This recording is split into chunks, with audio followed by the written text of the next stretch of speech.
Hello friends, আমি শুভম।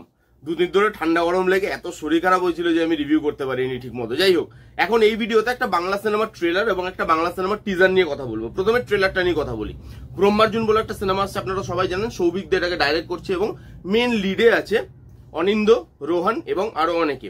এর গল্পটা কি? দুটো বন্ধুর গল্প। দুটো বন্ধু ছোটবেলা থেকে একসাথে বড় হচ্ছে, বড় হয়ে মাফিয়া হচ্ছে। এই মাফিয়া হওয়ার পথে কে কে তাদের সাথে আছে, কে কে তাদের সাথে নেই, এবং মাফিয়া হতে গিয়ে তাদেরকে কি কি হারাতে হচ্ছে, এবং এত কিছু হারানোর পরে তারা কি মাফিয়া হয়ে থাকতে পারছে নাকি সবার মতো তারাও শেষ হয়ে যাচ্ছে।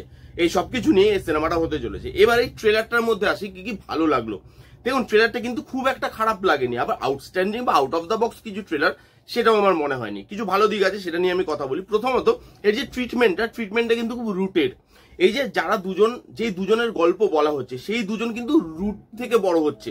তো সেই রুটের ট্রিটমেন্টটা দরকার ছিল। তাদের পেছনে কিন্তু কোনো গডফাদার নেই যে তাদেরকে হেল্প করছে, বা তাদের বাবা দাদা তারা মাফিয়া, তাদের হেল্পে তারা মাফিয়া হচ্ছে না। তারা কিন্তু রুট থেকে উঠছে, মাটি থেকে উঠছে, এবং সেখান থেকে তারা পরবর্তীকালে মাফিয়া হয়ে সবার সামনে আসছে। তো সেই যে জার্নিটা, সেটা দেখাতে গেলে রুটনেসটা দরকার, এবং ট্রেলারে কিন্তু রুটনেসটা ভালো ছিল। এখানে আরেকটা জিনিস যেটা ভালো আমার লাগলো, সেটা হচ্ছে কাস্টিংটা। এখানে রোহান এবং অনিন্দ, যারা দুই বন্ধুর রোলটা প্লে করছে, তাদের কেমিস্ট্রিটা বেশ ভালো লেগেছে। কারণ দুজনকে নিয়ে মেনলি সিনেমা, তাদের কেমিস্ট্রিটা ওয়ার্ক করাটা জরুরি। ট্রেলারে আপাতত তাদের কেমিস্ট্রি ভালো লাগছে, বডি ফডি বানিয়েছে। এরকম ধরনের সিনেমাতে একটা ফিজিকের দরকার হয়, তারা ফিজিকটাকেও মেনটেন করেছে, এবং তার সাথে তাদের একটা স্ক্রিন প্রেজেন্সও আছে। তো সেখানে লিড যে পেয়ার, তাদের পারফরমেন্স কিন্তু ট্রেলার দেখে অন্তত ভালো লাগছে। এবং আদার কাস্টে যারা পারফরমেন্স আছে তারাও কিন্তু বেশ বড়। খরাসদা আছে, সুদীপ দা আছে, ওদিকে আমাদের গোলমালের রসুলি ভাই আছে। তো এখানে আদার কাস্টেও যারা পারফরমেন্স মানে পারফর্মাররা আছে, তারাও কিন্তু বেশ ভালো। তো দেখা যাক পারফরমেন্সে নতুন কিছু আমরা পাই কিনা, যেটা আমরা অনেকদিন মনে রাখতে পারবো। আপাতত এখানে পারফরমেন্স তো ভালোই লাগছে ট্রেলার দেখে। এই ট্রেলারের মধ্যে যেটা আরেকটা জিনিস না ভালো লেগেছে, ট্রেলারের এডিটটা খুব ভালো। এখানে না গল্প খুব একটা রিভিল করেনি। দেখুন, মেবি আমি গল্প যেটা বললাম সেটাই হয়তো হবে, ভেতরে আরো কিছু লেয়ার থাকবে, বাট সেগুলোকে বলা হয়নি।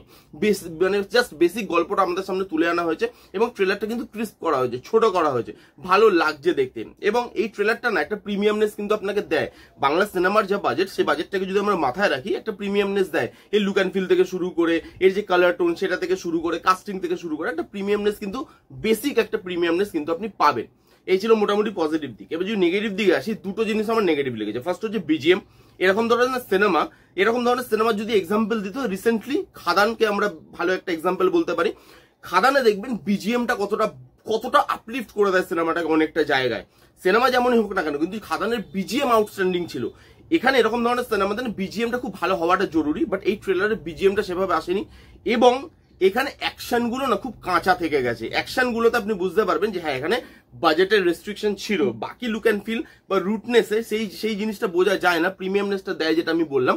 বাট এখানে অ্যাকশনগুলো যখন হচ্ছে, তখন আপনি বুঝতে পারবেন যে সেখানে কিন্তু আরেকটু বাজেট লাগতো, যেটা মেকার্সরা দিতে পারেনি। এখানে অ্যাকশনগুলো কাঁচা লাগছে, এবং অ্যাকশনগুলো ফেক লাগছে। তো এখানে অ্যাকশন আর বিজিএম এই দুটো জিনিস খুব স্ট্রং হতে হতো। দেখা যাক, চেনা গল্প, এরকম ধরনের গল্প তো আমরা এর আগে অনেকবার দেখেছি। নতুন কিভাবে প্রেজেন্ট করে, কি কি লেয়ার থাকে। কারণ দেখুন, এখানে চেনা ট্রোপগুলো তো থাকবে, যে দুই বন্ধু, তারপরে তাদের তারা বড় হয়ে উঠছে, তাদের লাইফে ভালোবাসা আসবে, তারপরে বিট্রেয়াল, পলিটিক্স, এই জিনিসগুলো থাকবে।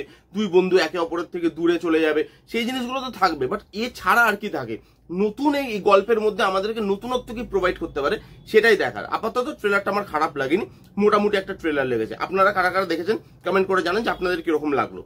এবার বাৎসরিক বলে একটা সিনেমা আসছে, তার টিজার বেরিয়েছে, সেটা নিয়ে কথা বলবো। যেটা ডাইরেক্ট করছে মৈনাক ভৌমিক, এবং এখানে একজন খুব বড় অভিনেত্রী, যিনি 90-এর দশকে 2000-এর দশকে কাঁপিয়ে বাংলা সিনেমা করে গেছে, শতাব্দী রয়, তিনি এখানে কামব্যাক করছেন। কেমন হলো টিজারটা, সেটা নিয়ে কথা বলবো এই ভিডিওতে। এখানে টিজারের যে গল্পটা, সেটা আগে বলি। এখানে গল্পটা দেখানো হচ্ছে যে স্বামী মারা গেছে, বাট ওয়াইফ এবং ননদ তারা একসাথে থাকে। যে বাড়িটার মধ্যে থাকে, সেই বাড়িটাতে কিছু আনইউজুয়াল জিনিসপত্র ফিল হতে থাকে স্বামী মারা যাওয়ার পর। সেটা কি জিনিসপত্র? এটা কি সাইকোলজিক্যাল কোনো জিনিস নাকি হরর কোনো জিনিস? সেই সব নিয়ে এই সিনেমাটা হতে চলেছে। এবার এখানে না প্রথম যে জিনিসটা ভালো লাগবে আপনার, শতাব্দী ম্যামকে আমরা দেখতে পাচ্ছি, যিনি কিন্তু ভালো অ্যাক্ট্রেস, এবং এখানেও তাকে ভালো লাগছে। রীতা ভরিকে আমরা দেখতে পাচ্ছি। এদের দুজনের কেমিস্ট্রি সেটা খুব ভালো ওয়ার্ক করছে, লুক অ্যান্ড ফিলটা ভালো। একটা হরার বা সাইকোলজিক্যাল থ্রিলারের জন্য যে লুক অ্যান্ড ফিলটা দরকার হয়, এরা এটাকে সাইকোলজিক্যাল ড্রামা বলছে, যেটা আমি ডেসক্রিপশনে দেখলাম, বাট এটা এখানে হরার ফিলও কিন্তু দিচ্ছে, মানে হরার ফিল দেওয়ার তারা চেষ্টা করেছে, হয়নি সেটা আমি পরবর্তীকালে আসছি যখন আমি নেগেটিভ দিক নিয়ে কথা বলবো। বাট এর যে ফিলটা, লুক অ্যান্ড ফিল বলুন, কালার টোন বলুন, সেই জিনিসটা কিন্তু রাখার চেষ্টা করা হয়েছে, ভালো লাগছে। একটা ফগি লুক অ্যান্ড ফিল, একটা ফগি অ্যাটমসফিয়ার, যেটা কিন্তু ওই জিনিসপত্রগুলো ভয় পাওয়াতে সাহায্য করে। এবার এই পুরো টিজারটার মধ্যে না যেটা ভালো লাগেনি সেটা হচ্ছে হরার ফিলটা। এখানে দেখবেন কোনো জায়গায় ওই হরারটা উঠেই আসে না। এখানে হরারের জিনিসপত্র কিন্তু তারা রেখেছে, সাইকোলজিক্যাল থ্রিলার বলছে তারা, বাট এখানে তারা হরারের জিনিসপত্র রেখেছে, বাট হরার ফিলটা কোথাও উঠে আসছে না। এখানে যে দরজা বন্ধ হয়ে যাচ্ছে, বিজিএম এর মাধ্যমে যে হরার ক্রিয়েট হবে, সেই জিনিসগুলো ক্রিয়েট হচ্ছে না। সিনেমাটা দেখলে আমরা বুঝতে পারবো যে আদৌ এর মধ্যে কোনো হরার জিনিসপত্র আছে নাকি জাস্ট এটাকে মানে টিজারেই রাখা হয়েছে যে হরার জিনিসপত্র লোক দেখতে ভালোবাসে, সেটা দিয়ে আমি অডিয়েন্স টানবো হলে। তো সেখানে হরারের জিনিসপত্র দরজা ফরজা বন্ধ হয়ে যাচ্ছে, ওগুলো তো আছে। আবার এক জায়গায় শতাব্দী ম্যাম বলছে যে বাড়িটা অপয়া, এই বাড়িটার মধ্যে কিছু একটা নিশ্চয়ই আছে। তো সেটা মানে দেখি সেটা কিরকম ভাবে করে, বাট এখানে হরার যে ফিলটা, ওই মানে একটা যে স্পুকি একটা জিনিসপত্র, ওই জিনিসগুলো না বিজিএম এর মাধ্যমে বা লুক অ্যান্ড ফিলের মাধ্যমে উঠে আসছে না। এবং আরেকটা জিনিস আমার যেটা দেখে খুব খারাপ লাগলো, আপনি যখন এই পুরো টিজারটা ডেসক্রিপশনটা দেখবেন শতাব্দী ম্যাম এত বড় একজন অভিনেত্রী, তিনি তারপরে যাই করুক না কেন সেটা আলাদা ব্যাপার, কিন্তু তিনি একটা টাইমে কিন্তু ভালো ভালো বাংলা সিনেমা করে এসছেন। সেখানে দেখবেন ডেসক্রিপশনে শতাব্দী ম্যামের নামই নেই, সব জায়গায় মানে রীতা ভরির নাম, এবং শুধুই রীতা ভরির নাম। এটা কেন আমি বুঝতে পারলাম না। যারা ডেসক্রিপশনটা লিখেছে, এত বড় অ্যাক্ট্রেসকে যদি আপনি ফেরত আনছেন, তিনি কামব্যাক করছেন, তার নামটা ডেসক্রিপশনে থাকা দরকার ছিল। আমার মনে হয়েছে তাকে প্রপার সম্মান দেওয়া হয়নি, এটা আমার ধারণা। এই ছিল একটা টিজার এবং একটা ট্রেলারের রিভিউ, দুটোই আমার ওকে লেগেছে। খুব যে সাংঘাতিক সেটাও কিছু মনে হয়নি, আবার একদম ফেলে দেওয়ার মতো যাচ্ছে না সেটাও কিন্তু আমার মনে হয়নি। কারা দুটো মানে একটা টিজার এবং একটা ট্রেলার দেখেছেন কমেন্ট করে জানান আপনাদের কিরকম লাগলো, আপনাদের মতামত জানিয়ে ফেলুন। আর রিভিউটা কেমন লাগলো জানাতে ভুলবেন না। ভালো লাগলে please give a Thums up, like করবেন, কমেন্ট করবেন, শেয়ার করবেন, চ্যানেলটাকে মাস্ট সাবস্ক্রাইব করবেন। দেখা হচ্ছে নেক্সট কোনো ভিডিওতে, ততক্ষণ bye bye, take care and be safe.